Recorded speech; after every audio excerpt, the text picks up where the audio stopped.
Janapriya upscale 2 BHK 45 lakhs, 3 BHK 60 lakhs మాత్రమే. సితారా Sainikpuri.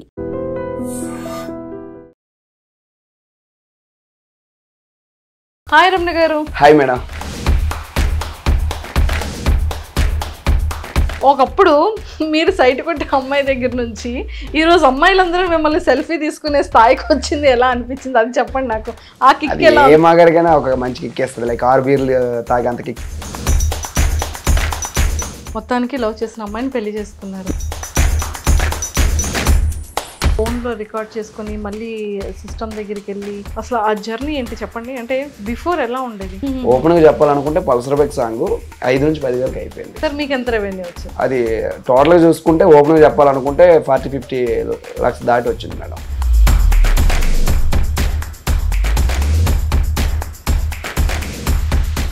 Hi Ramana గారు. Hi madam. ఎలా ఉన్నారు? చాలా బాగున్నారు మేడం. తెలియని వాళ్ళకంటే ఇంట్రో ఇస్తాం, అందరికీ మీరు తెలుసు. ఏ రకంగా ఇంక ఇంట్రో ఇవ్వాలి నేను? మీరు ఎలా? పల్సర్ బైక్ రమణ అని చెప్పాలా? ఆ అంటే ఊ అంటే పుష్ప నుంచి స్టార్ట్ అయిన కెరియర్ ఈ రోజు ఎన్ని యూటర్న్ తీసుకుంది కదా. చాలా. నాకు అన్నిట్లుగానే ఫస్ట్ మిమ్మల్ని అడగాల్సిన క్వశ్చన్ ఏంటో తెలుసా? చెప్పండి madam. Before Pushpa item song release కి బిఫోర్ రమణ ఏంటి, ఆఫ్టర్ రమణ లైఫ్ స్టైల్ ఏంటి? సో అంటే ఇంతకుముందు చాలా ఇంటర్వ్యూస్లో మనం చెప్పుకున్నాం, పక్క మారుమూల ప్రాంతం విలేజ్. సో 3 పూలు తినాలంటే చాలా కష్టంగా ఉండేది జీవితం అప్పుడు. సో ఇదే కళారంగంలో రాణిస్తుండగా అన్ని ఒడిదొడుకులు, లైక్ కొంతమందికి నేను చేసే ప్రోగ్రామ్స్ నచ్చకపోవడం, కొంతమంది ఏలం చేసి మాట్లాడడం, ఇవన్నీ జరిగింది. సో ఎప్పుడైతే ఆ పుష్ప సాంగ్ ప్యారడీ సాంగ్ పడిందో దాని తర్వాత నాకంటూ ఒక గుర్తింపు వచ్చింది. నేను ఒక కళాకారుడిగా 2 రాష్ట్రాల ప్రజలకు ఒక ఐడెంటిఫై అయ్యాను. అది అయిపోయిన తర్వాత పల్సర్ బైక్ అయితే ఎప్పుడైతే పడిందో టోటల్ చేంజ్ అయిపోయింది లైఫ్. టోటల్ ఒకప్పుడు రమణ అంటే పుష్ప రమణ కాస్త పల్సర్ బైక్ రమణ అయిపోయింది. దానికి పెద్ద ఎక్కువ మంత్స్ కూడా గ్యాప్ లేకుండా అయిపోయింది. అది దానివల్ల అందుకే Pulsar bike direct Pulsar bike వెళ్ళిపోయింది అనమాట. పల్సర్ బైక్ వెళ్ళిపోయింది, జమ్మన్ పల్సర్ బైక్ మీద వచ్చారు. అవునవును. కాకపోతే ఆ పల్సర్ బైక్ హిట్ అవడానికి మెయిన్ రీజన్ కూడా పుష్ప సాంగ్ ప్యారడీ. పుష్ప. అవునవును. సూపర్. అది ఇవన్నీ పక్కకు పెడితే పండగలకి నాకు తెలిసి ఆ టైంలో కూడా ప్రతి ఈవెంట్కి అమ్మాయిలందరూ సెల్ఫీలే. ఆ వీడియోస్ అన్నీ మీ ఇన్స్టాగ్రామ్లో పోస్ట్ చేయడం, ఆ యూట్యూబ్ షార్ట్స్లో చూడడం, ఫీమేల్ ఫాలోయింగ్ మొత్తానికి గట్టిగా సంపాదించారు. ఒకప్పుడు మీరు సైట్ కొట్టే అమ్మాయి దగ్గర నుంచి ఈరోజు అమ్మాయిలందరూ మిమ్మల్ని సెల్ఫీ తీసుకునే స్థాయికి వచ్చింది, ఎలా అనిపించింది అది చెప్పండి నాకు. ఆ కిక్ ఎలా? ఏ మాగాడికైనా ఒక మంచి కిక్ వేస్తుంది, లైక్ 6 బీర్లు తాగేంత కిక్ ఉంటుంది అనమాట. అంటే ఎవరైనా వయసులో ఉన్న అబ్బాయికి అలాంటి మూమెంట్ జరిగితే చాలా హ్యాపీ ఫీల్ అవుతారు. మీరు అన్నట్లుగా అంటే నేను అమ్మాయిలకి అందరు కాదు ఒకరికే కొట్టేసాయి అప్పుడు ఆ టైంలో. సో అలాంటి సరదాగా అంటామండి అమ్మాయిలు అని, ఒకరికే కొడతారు. ఇప్పుడు పెళ్ళయింది కాబట్టి మీరు ఏం చేసినా కూడా నేను ఒకరికే సైట్ కొట్టానని చెప్పాలి, తప్పదు ఇంకా. అవును మేడం. అవునవును. ఒప్పుకున్నారు చూడండి. అవును అవునని ఒప్పుకున్నారు. వైఫ్ ఇంటర్వ్యూ చూస్తా పర్లేదు, ఇప్పుడు ఉన్నది ఉన్నట్లుగా చెప్పుకోవడం అది మంచిదే కదా. మొత్తానికి లవ్ చేసిన అమ్మాయిని పెళ్లి చేసుకున్నారు. ఒక జెరాక్స్ కాపీ రమణ 2 ఒకటి వచ్చింది, బాబు. సో బాబుని అసలు యాక్చువల్ గా నేను చూపెట్టేద్దాం, రివీల్ చేసేద్దాం అనుకున్నాను.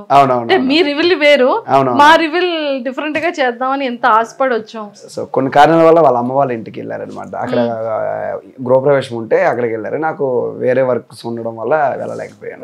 సో 1 వీక్ నుంచి ఇంట్లో లేను. సో మీరు వస్తున్నారని చెప్పగానే రావాలి, చాలా డేస్ అయిపోయింది మేడం గారిని కలిసి. Thank you madam, thank you so much. Sir ఇలా అడగగానే ఫస్ట్ నాకు అలా ఇంటర్వ్యూ ఓకే యాక్సెప్ట్ చేసినందుకు మీకు థ్యాంక్స్. నాకు ఇంకొక విషయానికి చాలా హ్యాపీ అనిపిస్తుంది మేడం ఈ విషయంలో.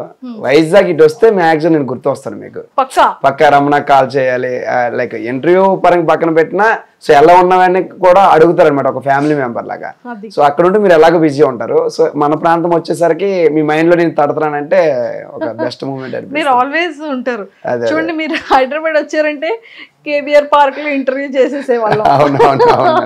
ఆ టైంలో ఎక్కడ పెడితే అక్కడ. ఆ టైంలో నిజంగా మన ఇంటర్వ్యూస్ అన్ని కూడా back to back. Last time కూడా సేమ్ టైం తింటూ చేసాం, అప్పుడు మన ఇంట్లోనే చేసాం సేమ్. కానీ హ్యాపీ అనిపిస్తుంది నిజంగా. ఒక పర్సన్ ఎదగడము, టర్న్ అవ్వడము, సంపాదించుకోవడము, తన సంపాదనతో పాటు ఇంకొక 4 మందికి తీసుకొచ్చి ఒక మంచి వే చూపించడం కూడా ఒక గ్రేట్ థింగ్ కదా. డాన్స్ రాని అబ్బాయి ఇప్పుడు డాన్సులు చేస్తున్నాడు. సినిమాల్లోని కూడా ఆపర్చునిటీ వస్తుందా రాదా అన్న వ్యక్తి సినిమాల్లో లీడ్స్ కింద చేస్తున్నారు. అవునవును మేడం, అవునవును. సో మీకు కూడా ప్రొడ్యూసర్స్ వస్తున్నారు అంటే ఈ లైఫ్ స్టైల్ అంతా ఎలా అనిపించింది?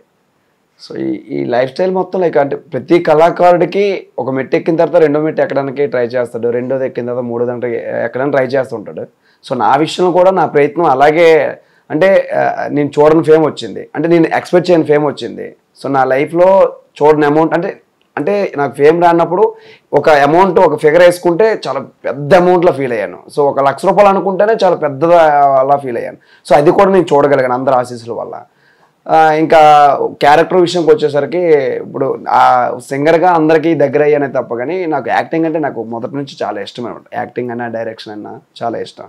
సో అదే తరుణంలో ఈ సాంగ్స్ చేసుకుంటూ ఒక మూవీ కూడా ఆల్రెడీగా రిలీజ్కి దగ్గరలో ఉందన్నమాట. సో మమ్మల్ని నమ్మి ప్రొడ్యూసర్ సార్ కూడా మాకు సురేష్ గారని ఆయన కూడా చాలా పాజిటివ్ వైపుతో రమణ కోసం పెట్టొచ్చు నాకు ఆలోచనతో ఆయన పెట్టడం చాలా హ్యాపీ అనమాట. సూపర్. సో ఫిలిం నేమ్ ఏంటి? ఫిలిం నేమ్ నిన్న రివ్యూలు అయింది మేడం, వినరా ఓ వేమ. వినరా ఓ వేమ అంటే ఇందులో వినరా ఓ వేమ అంటున్నారా మిమ్మల్ని?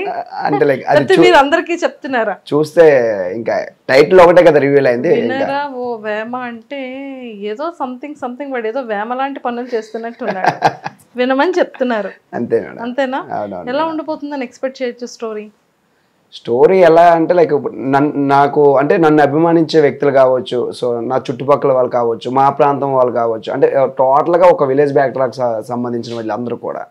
సో వాళ్ళందరికీ కూడా ఒక పాజిటివ్ వైబ్ క్రియేట్ అవుతుంది ఆ మూవీ అయితే 100% గ్యారంటీ ఇవ్వగలుగుతున్నాను. సో విలేజ్ బ్యాక్డ్రాప్లో ఉంటుంది మొత్తం మూవీ మొత్తం. సూపర్. రమణ గారు, ఇంకొక థింగ్ ఏంటంటే బిఫోర్ సాంగ్స్ ఈ పుష్ప ఫిలింది హిట్ అవ్వకముందు మీ ఇన్కమ్ సోర్స్ ఎలా ఉండేది? మీ స్టూడియోస్ సెటప్ ఎలా ఉండేది? మీరు ఒక టైంలో చెప్పారు ఇంట్లోనే ఒక్కొక్కసారి టైంలో మనీ లేకపోతే ఇంట్లోనే రికార్డ్ చేసుకునే వాళ్ళం, ఫోన్లో రికార్డ్ చేసుకొని మళ్ళీ సిస్టమ్ దగ్గరికి వెళ్ళి చేశానని చెప్పారు. అసలు ఆ జర్నీ ఏంటి చెప్పండి, అంటే బిఫోర్ ఎలా ఉండేది?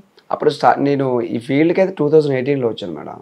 2022లో నాకంటే ఒక గుర్తింపు వచ్చింది. ఈ 4 years కూడా సో ఒక సాంగ్ మనం ఆ టైంలో ఒక సాంగ్ ఆడియో చేయాలనుకుంటే ఒక 15 to 20K అయ్యేది, ఒక 15 నుంచి 20,000 అయ్యేది. ఆ టైంలో 20,000 అంటే నాకు చాలా కష్టంగా ఉండేది అనమాట. అప్పుడు ఈవెంట్స్కి వెళ్తే రోజుకి 2,000 లేకపోతే 3,000 మిగిలేదు నాకు. అలాంటిది ఒక 7-8 ఈవెంట్లు ఆడితే కానీ ఒక సాంగ్ అయ్యేది కాదు. సో ఫ్యామిలీ నా మీద ఆధారపడి ఉండేది ఆ టైంలో కూడా. ఇప్పటికీ నా మీద ఆధారపడి ఉంది, ఆ టైంలో కూడా నా మీద ఆధారపడి ఉంది. సో అవన్నీ బేస్ చేసుకుంటూ సో మనకి ఇష్టమైన ఒక పాట మైండ్లోకి వచ్చినా అది చేయాలంటే చాలా కష్టంగా ఉండేది. సో ఎవరిని ప్రొడ్యూస్ చేయమని అడగాలో తెలిసేది కాదనమాట ఆ టైంలో. అది సెల్లో రికార్డింగ్ చేసుకొని సో మాకు టీం అబ్బాయిలు Santosh keyboard Santosh like spots Prasad Sai వీళ్ళు ఉండేవారు అనమాట. వీళ్ళని ఇంటికి పిలిపించుకొని సో బిట్ వర్క్లు కావచ్చు లేకపోతే రిథమ్స్ కావచ్చు అన్నీ ఇంటి దగ్గరే ఒక ప్లానింగ్ అంతా అయిన తర్వాత సో మనకు తెలిసిన వాళ్ళకి స్టూడియో వెర్షన్ చేసుకుందాం అంటే హెవీగా బడ్జెట్ కాకుండా ఒక 5,000-6,000లో చేసుకుందాం మనకు ఆలోచనతోటి. సో జాన్ విక్టర్ గారని ఆయన మొదటి పరిచయం అనమాట. సో ఇప్పుడు ఆయన ఎంత తీసుకుంటున్నారు పక్కన పెడితే ఆ టైంలో నాకు 5,000కి ఒక సాంగ్ చేసేసేవారు అనమాట. ఓపెన్గా చెప్పాలనుకుంటే పల్సర్ బైక్ సాంగ్ 5,000 నుంచి 10,000కి అయిపోయింది. అంటే ఆ టైంలో నాకు చాలా హెల్ప్ అయ్యారు. 5 to 10,000 చేశారు, మీకు ఎంత రెవెన్యూ వచ్చింది? అది టోటల్గా చూసుకుంటే ఓపెన్గా చెప్పాలనుకుంటే 40-50 lakhs దాటి వచ్చింది మేడం ఒక్క పల్సర్ బైక్ సాంగ్ వల్ల. ఒక్క పల్సర్ బైక్ సాంగ్ వచ్చింది. అంటే ఉన్న విషయం చెప్పాలి, టోటల్గా ఏంటంటే దానికి ఒక వీడియో సాంగ్ చేసాము, ఫీమేల్తో పాడించాను, నేను పాడాను, ఇవన్నీ కూడా మహా అయితే ఒక 5 లక్షలు బడ్జెట్ పెట్టి ఉంటాను. 5 lakhs లో మంచిగా ప్రాఫిట్ అంతా మంచిగా వచ్చింది. ఒక 5 lakhs బడ్జెట్ టోటల్ బడ్జెట్. అప్పుడు అంటే బిఫోర్ మీరు షూట్స్ అంటే పల్సర్ బైక్ బిఫోర్ గా మీరు చేసేటప్పుడు స్టూడియోస్ కి రెంట్ పే చేసుకోవాలి, దగ్గర ఒక ఎక్విప్మెంట్ ఉండేది కాదు, అప్పుడు ఎలా చేసేవాళ్ళు? అదే చెప్తున్నా కదా నాకు ఈవెంట్స్ అది కదా స్టూడియోకి వెళ్ళి సాంగ్ పాడాలి అంటే స్టూడియో రెంట్కి తీసుకోవాలి. అది నాకు తెలిసిన స్టూడియో అయితే ఒకటే ఉండేది మేడం. అంటే చుట్టుపక్కల చాలా ఉన్నాయి కానీ జాన్ విక్టర్ గారని పెందుర్తిలో ఉంటారు. పుష్ప ప్యారడీ సాంగ్ ట్రాక్ మీద ఫస్ట్ టైం అక్కడ పాడారనమాట. ఆ రోజు నుంచి ఆమె నాకు పరిచయం అనమాట. ఆయన ఇప్పుడు కూడా డబ్బులు అంటే డిమాండ్ చేయడం గట్రా ఉండేది కాదనమాట. సో నేను కొంచెం దాని వల్ల ఇన్కమ్ వచ్చిన తర్వాత ఆయనకి నేను పే చేయడం అలా జరిగేది. ఆ టైంలో నాకు ఆయన చాలా హెల్ప్ అయ్యారు అనమాట. చాలా చాలా. ఓకే. సో అప్పటి వరకు ఇక్కడ విజయనగరం నుంచి బెంగళూరు తిరగడం, ఇక్కడ స్టూడియోస్ ఎవరో పరిచయం లేకపోవడం, అతనైతే ఏదో రీజనబుల్ గా మీకంటూ ఈవెంట్స్ వచ్చిన తర్వాత ఇచ్చడం, ఇవన్నీ జరిగింది. ప్రీవియస్ పుష్ప సాంగ్ కి బిఫోర్ మీ ఈవెంట్ కి ఎంత పే చేసేవాళ్ళు? 15 to 20 మధ్య ఉండేది మేడం. 15,000 నుంచి 16,000. 10 మంది టీమ్ మాది, 10 మెంబర్స్. మీరు 10 మెంబర్స్ వెళ్తే 15,000 అలా 15 నుంచి 20-25 ఆ మధ్యలో ఉండేది. అంటే కొంచెం డిస్టెన్స్ అయితే 25, కొంచెం మాకు లోకల్లో ఉంటే 20 అలా ఉండేది మేడం. అప్పుడు 15 to 20 అలా ఉండేది. ఏదైనా 20,000 బడ్జెట్. 20,000 10 మెంబర్స్ అంటే ఈచ్ పర్సన్ కి 2,000. అంటే లైక్ ఒక్కొక్కరికి ఒక్కొక్క బడ్జెట్ ఉంటుంది మేడం. అందులో అందరికి ట్రావెలింగ్ ఖర్చులన్నీ పోక నాకు 2-3,000 మిగిలేదు మేడం. లీడ్ చేసేవాళ్ళు కాబట్టి 2-3,000 మిగిలేదు మేడం. ఇప్పుడు పల్సర్ బైక్ రమణ ఈవెంట్ ఎంత చార్జ్ చేస్తున్నారు?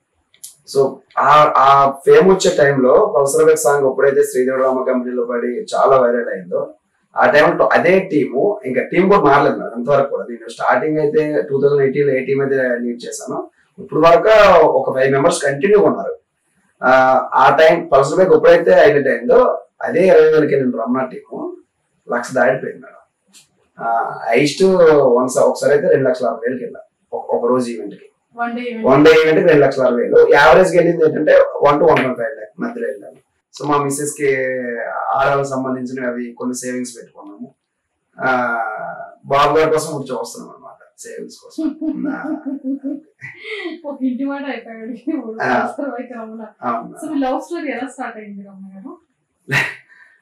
విజయనగరంలో తను ఇక్కడ ఉండేది మేడం, ఇక్కడ చదువుకునేది. ఒకసారి లైవ్ లో కలిసాం అనమాట. ఆ టైంలో ఇన్స్టాగ్రామ్ లైవ్ కాదు లైవ్ లో డైరెక్ట్ గా లైవ్ లో కలిసాము. ఆ టైంలో నాన్నకి హెల్త్ ఇష్యూ అనమాట. మేము 4 మెంబర్స్, అన్నయ్య, అక్క, నేను, చెల్లి అనమాట. 3 మెంబర్స్ కి మ్యారేజ్ అయిపోయింది, నాకు ఒక్కరికే పెండింగ్ ఉంది. నాన్నకి అప్పటికి 2 years నుంచి హెల్త్ బాగాలేదు. 2 years నుంచి నన్ను ఫోర్స్ చేస్తున్నాను మ్యారేజ్ చేసుకో. ఆ టైంలో మ్యారేజ్ చేసుకోని ఇంటికాడ చాలా ఫోర్స్ ఉంది. అలాంటి టైంలో ఎవరో అన్నోన్ పర్సన్ ఎదురుగా కూర్చొని నచ్చిందా బాగుందా అలా అనుకునే దానికంటే ముందు ఎవరైనా మనకి ఒక అమ్మాయిని పరిచయం చేసుకొని, సో ఒకరిని అర్థం చేసుకొని అలా మ్యారేజ్ చేసుకుంటే బాగుంటుంది అనే ఆలోచనతో ఫ్రెండ్లీగా మూవ్ అయ్యాయి కొన్ని రోజులు. సో అలాగే ఒక 6 months ట్రావెల్ అయిన తర్వాత మ్యారేజ్ చేసుకోవాలి అనేసి ఒకరికొకరు అనుకోవడం అనమాట. తనే అంటే నాకు ఉండడానికి రీజన్ ఏంటంటే మ్యారేజ్ అని ఫోర్స్ ఎక్కువ అవుతుంది. అప్పటికి ఒకరికొకరు బాగా అర్థం చేసుకున్నాము. సో ఇలాంటి అమ్మాయి అయితే సో నా ఫీల్డ్ కి ఇబ్బంది ఉండదని ఒక కాన్ఫిడెన్స్ కలిగింది అనమాట. సో అమ్మాయిని చేసుకుంటే బాగుంటది, ప్రాజెక్ట్ విషయంలో కావచ్చు అన్నింటిలో అర్థం చేసుకుంటది నాకు నమ్మకం కలిగింది. సో ఇద్దరం అనుకొని మూవ్ అయ్యారు అనమాట. సో వాళ్ళ ఇంట్లో అంటే లైక్ లవ్ అని తెలియకుండా అరేంజ్ మ్యారేజ్ కింద అడిగించారు. ఆడపిల్ల కదా తెలిస్తే వాళ్ళు బాధపడతారనే ఇంటెన్షన్ తోటి అడిగించాము. వాళ్ళు ఎలా ఫీల్ అయ్యారంటే అది ఎన్ని రోజులు ఉంటో తెలియదు కదా ఈ ఫేము, సో ఇవ్వాలంటే కొంచెం కష్టం అనేటట్లుగా వాళ్ళ దర్శనం వాళ్ళు మాట్లాడారు అనమాట. అప్పటికి అమ్మాయి ఫీక్స్ లో వెళ్ళిపోయింది. నేను కొంచెం డ్రాప్ అవ్వాలని ఇంటెన్షన్ ఉన్నా సరే ఈ అమ్మాయి మాత్రం పిచ్చి ఫీక్స్ లో వెళ్ళిపోయింది అనమాట. ఆ టైంలో ఏం చేయలేము అర్థం కాక ఇంకా ఉన్న విషయం చెప్పేస్తాం వాళ్ళకి, ఇలా ఇద్దరమే ఇష్టపడ్డాము, ఇలా మ్యారేజ్ చేసుకోవాలనుకుంటున్నాము, సో ఇలా బయటకు వెళ్ళిపోయి చేసుకోవాలనుకుంటే చేసేసుకోవచ్చు, చాలా జరుగుతున్నాయి. అలా కాకుండా 2 ఫ్యామిలీని ఒప్పించేసి సో మా ఊర్లో కావచ్చు మీ ఊర్లో కావచ్చు అందరి సమక్షంలో చేసుకుంటే నాకు కొంచెం వాల్యూ ఉంటది అని చెప్పడంతో వాళ్ళు కొంచెం ఇబ్బంది పడుతూ ఓకే చేశారు మ్యారేజ్ కి. సో మొత్తానికి ప్రేమ కథ అలా మొదలైంది. ఇప్పుడేమో ఒక జెరాక్స్ కూడా వచ్చేసాడు బయటకి. బాబు పేరు ఏంటి? Yashasvi Naidu. Yashasvi Naidu. Oh my God, Yashasvi మంచి సింగర్ చేద్దాం. అవును, అంటే అలానే కాదు, వాడితో యాక్సిడెంట్ తో కలిగింది.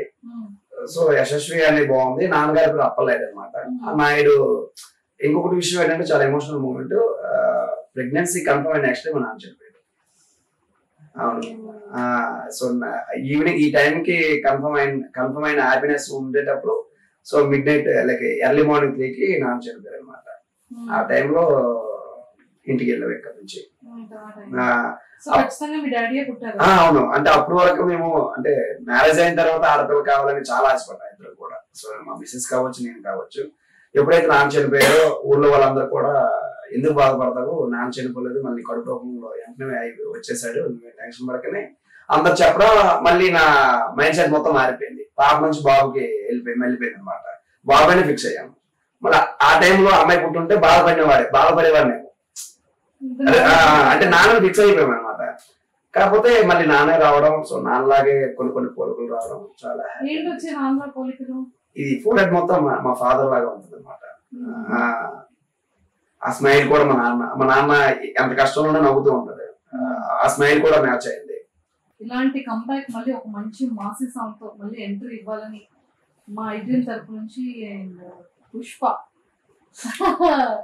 కాస్త పల్సర్ బైక్ రమణగా మారింది కాబట్టి, సో పల్సర్ బైక్ రమణ గారు మళ్ళీ ఒక మంచి ఇలాంటి ఒక డిఫరెంట్ యూనిక్ కాన్సెప్ట్ బద్దరిల్లిపోయేలాంటి ఒక సాంగ్ తో మళ్ళీ మా ముందుకు రావాలని మనస్ఫూర్తిగా కోరుకుంటున్నాను. All the very best. మళ్ళీ కలుద్దాం. Bye. And don't forget to subscribe to iDream. And for more videos, please subscribe to iDream. Please subscribe to iDream. Please subscribe iDream. And please subscribe to iDream. For more videos, subscribe to iDream. please like, share and subscribe to the channel. Congratulations, iDream. Subscribe to iDream. Subscribe to iDream. So subscribe to iDream Media. iDream ki iDream team andarki huge congratulations. Please subscribe iDream Media. Please subscribe to iDream. Subscribe iDream. Please subscribe to iDream. iDream అంటే నా కళల channel subscribe చేసుకున్న నోరు తిరుగుతలేదు, మీరైతే గంట గుర్తు కొట్టండి. For more such videos, please subscribe to iDream. Subscribe to iDream. Please subscribe to iDream. Please subscribe iDream Media. Please do subscribe to iDream. Please subscribe to iDream Media. For best entertainment and information, please subscribe iDream.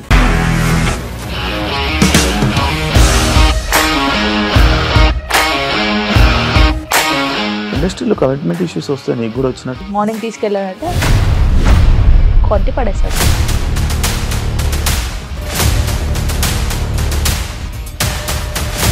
ఒక్కళ్ళు కూడా చూడలేదు ఈ cinema అని చెప్పడానికి కూడా చాలా ధైర్యం కావాలి. అది నిజం కదా, దాంట్లో ధైర్యం ఏంటి? ఇది నెక్స్ట్ డే ప్లేట్ మార్చేస్తే తప్పు కదా. As of now we are comfortable this అని నేను అనుకుంటున్నాను. రష్మిక గారిది మీది ఒకే ఊరు అంట కదా.